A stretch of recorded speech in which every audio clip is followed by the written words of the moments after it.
Hello again and welcome back to the Ikigai Teen podcast. I'm your host Irene Pais. If you've been following our previous episodes, we've been exploring what really goes on inside the world of today's teens, from their mindset and emotional world to the pressures they face in the increasingly digital, fast-paced environment. Today's episode dives into the topic that every parent and educator must embrace: mistakes, failures, and second chances. Because whether we like it or not, these three words shape a teenager's confidence, resilience, and even their relationship with us as parents. Let's now see why this topic matters. Today in many homes, mistakes are treated as problems, not as stepping stones. Often we rush to fix, lecture, or rescue our teens from their errors. But in doing so, we unintentionally rob them of the opportunity to grow. A global 2023 UNICEF study on adolescent well-being revealed that over 62% of teens feel intense pressure to be perfect. A whopping 62% of teens are under intense pressure, not ordinary but intense pressure to be perfect. Perfect academically, perfect socially, or perfect personally. This is a global study. But you know what? In India, the number is even higher. Many teens reported that they fear disappointing their parents more than facing the actual consequences of a mistake. What a fear factor parents' expectation ends up being in the tender life and delicate mind of a teen. When fear replaces learning, guess what? Curiosity dives out of the window. And when curiosity dies, growth stops. Khalas, that's the end of real growth for many teens. Given that all of us commit mistakes, no exceptions, all of us, let's now look at the psychology of mistakes among teens, what it does to the mind of a teen. Neuroscientists call it the learning loop. They don't call it mistakes like we all do. Rather, they call it missed takes, meaning takes that were not adequate enough, thus requiring retakes. Just like there are retakes for a movie shot, or even while recording this podcast, I, as a newbie to this work, go for several retakes because of mistakes until I get it adequately right enough. It's just the same with teens. They should be allowed to go for few retakes before they can identify the exact mistake or the missed step and end up taking the right shot at life. Because when the brain makes an error and reflects on it, it actually creates stronger neural pathways, the very process that helps us learn faster and remember longer. And when the learning is complete and the memory stays longer, guess what? They have learned something for life and are likely to remember that and not repeat it. And as a bonus, they will feel a lot more confident when that situation presents itself anytime in their life. By parents labeling overreacting to mistakes, we are cutting their learning short. We are robbing them of an opportunity to be confident at that one thing in their life. According to Dr. Carol Dweck from the Stanford University, who pioneered research on the growth mindset, when teens are praised for effort rather than outcome, even when the result looks to be a mistake, by acknowledging the effort, their brain stays open to learning. But when they are punished for failures or reprimanded or belittled, their brains go into defensive mode, shutting off curiosity and risk-taking. So when the curiosity dies, they are no longer growing. And when they don't take risk, their approach to life is an approach of fear. And they will be dependent on someone else to guide them all the time with decision making. Where does it all start? It starts when parents and adults, including teachers, reprimand a child for their mistakes and never acknowledges efforts. So to summarize one last time, because this is important, what happens when parents overreact to mistakes? The teen brain, wired for reward and approval, begins to associate parental disappointment with personal worth. That I must succeed when for my parent to be happy. That if I do a mistake, my parents are not going to be happy. And once that connection forms, it can take years to unlearn it. And the teen brain remains looping in that connection of always fearing to try something big, to try something new, or they try it with a lot of stress It can take years to unlearn. So what's needed? Parents, you need to redefine failure. Let's admit it.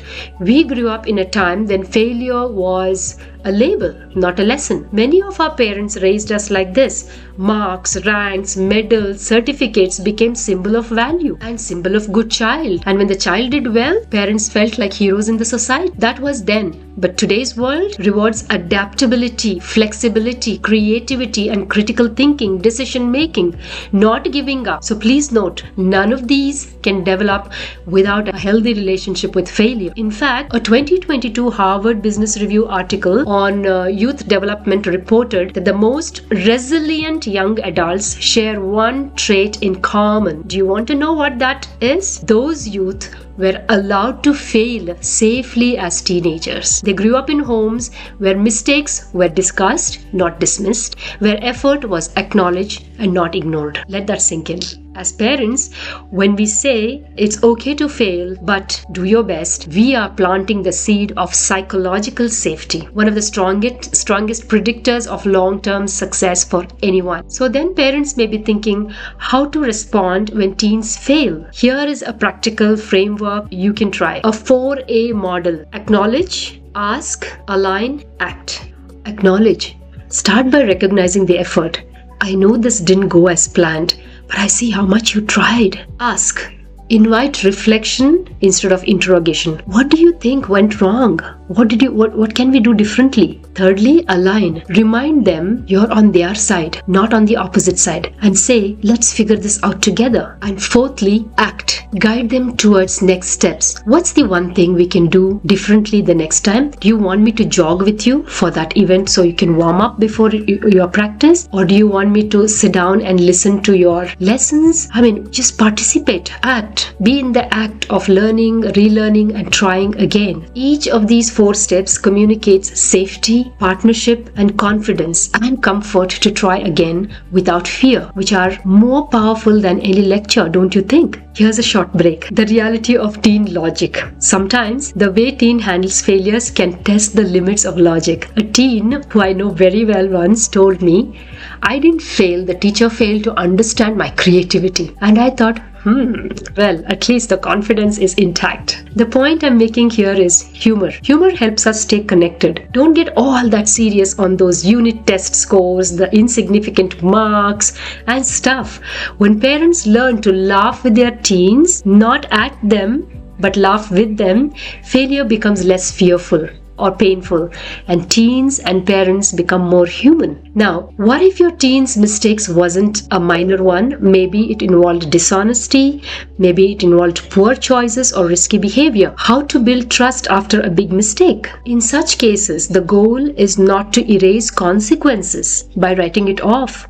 Do whatever you want, you're safe, I don't let it bother me. Certainly not. In such cases, you need to bring a balance of accountability but with compassion. Not by going cold, closing doors, grounding the teen, labeling them, but through structured dialogue and give them a chance to regain trust again. A research from the American Psychological Association in 2021 found that adolescents who are given a structured chance to make amendments and corrections through honest conversations, repair and restitution showed significantly higher levels of self-regulation and empathy. In other words, when we focus on rebuilding instead of blaming, branding, we teach our teens what responsibility really looks like in action. So now let's dive in to see the power of second chances. Every young person needs to feel that one mistake doesn't define their worth. One mistake is not the end of the world. When you say, let's start again, let's try again, you give them something priceless. You give them hope. You give them a second chance. There are stories of success that are built on stories of recovery. There are stories of success that are also built on stories of second chances. Did you know J.K. Rowling was rejected 7 times before Harry Potter? Did you also know that Steve Jobs was fired from his own company? Second chances have built legends out of them and many others. And closer home, in every classroom, every playground, every family, a second chance can change a life. It could be the single most effective differentiator for a teen crumbling forever or standing up and showing up with his full potential. So for parents, how do we build a home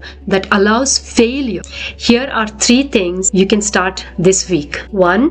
Normalize mistakes. Share your own learnings and failures with your teen. Let them see that adults also make mistakes, not only when they were teens, but even to date. Secondly, shift your praise. Say, I appreciate how you tried. I appreciate you tried again, instead of saying you're so smart. And thirdly, reflect weekly. Spend 10 minutes as a family to discuss one thing we learned from what didn't work for us, either for an individual or for a family collectively.